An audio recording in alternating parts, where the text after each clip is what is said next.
Hello, everybody. Welcome. In chapter 45, we continue explore the concept of G-waves, dwelling deeper into how they become strong and how they can be reshaped. Let's start by understanding what it means for a G to become strong. First, a strong G is less likely to be reshaped. For example, people with traditional beliefs may struggle to accept some behaviors of modern youth, and repeated learning and memorization to make it harder to forget.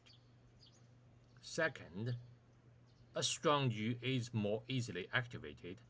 For instance, a love-sick teenager might mistake any girl's voice for their beloved, and a boarding school student might dream of her parents and feel nostalgic when seeing her classmates' parents. Third, a strong G produces more intense G waves when activated. Intense G waves are more likely to win in the vector effect, leading to behavior. Therefore, people brainwashed by consumerism are more likely to exhibit the buy behavior desired by businesses. Similarly, the more a child practices a skill, the more proficient they become, and the more proficient they are, the easier it is to perform.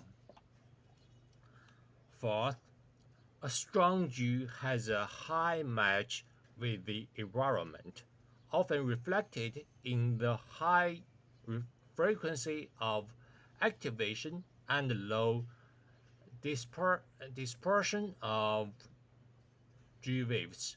For example, the habit of brushing teeth appears every morning, and a basketball player's shooting accuracy becomes very high after years of practice, as skill becomes second nature. Given these manifestations of strong G's, how do they become strong? Is it simply through repeated activation? Let's look at some real world examples. There are several ways a G can become strong. First, through multiple inputs of similar environmental G waves, which is very common and has been mentioned repeatedly.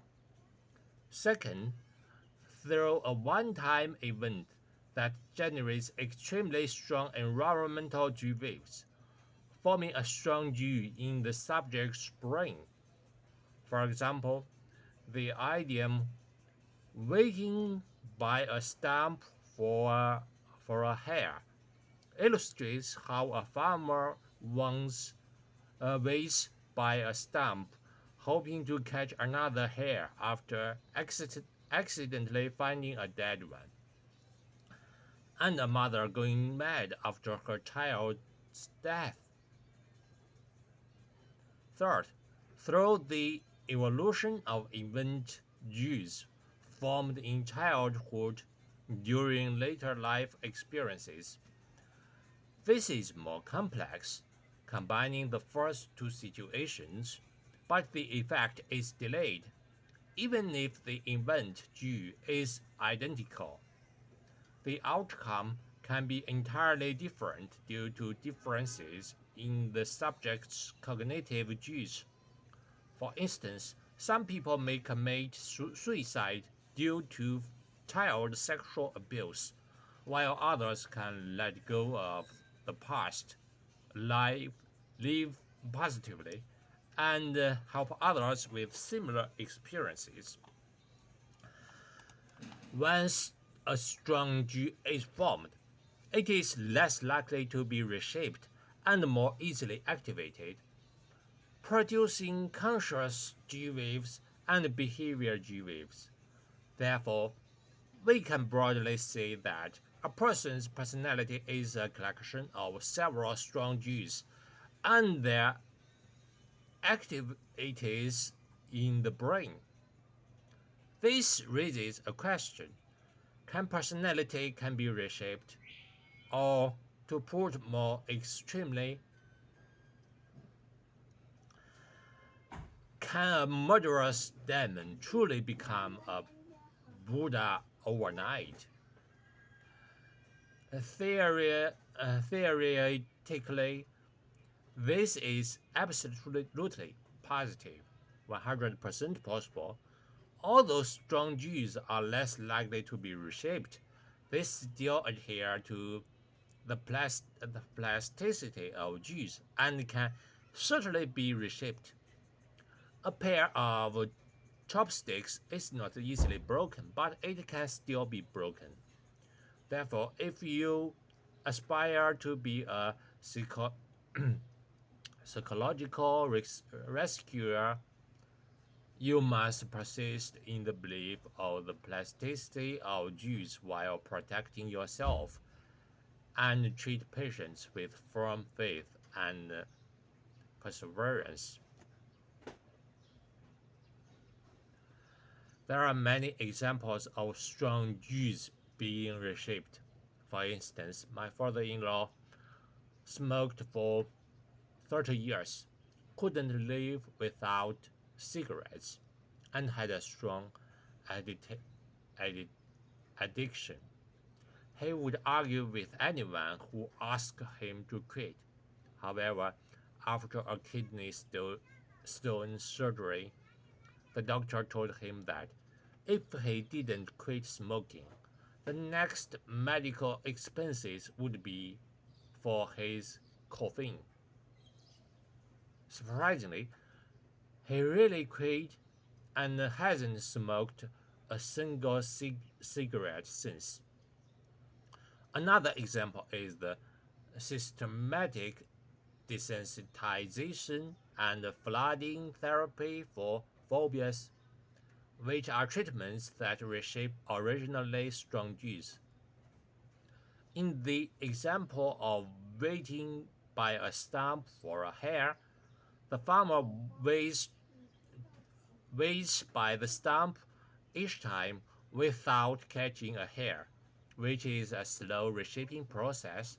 It can be imagined that the strong wait for hare get hare gene in the farmer's brain was eventually greatly reshaped. As the story ends with the fields becoming barren, not with the farmer starving to death by the stump.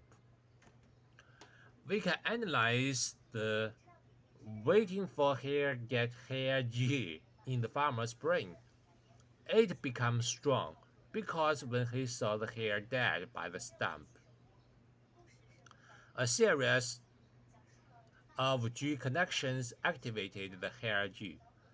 The G wave display area might or might not fully present the delicious hare meat, hare skin sold for money, etc.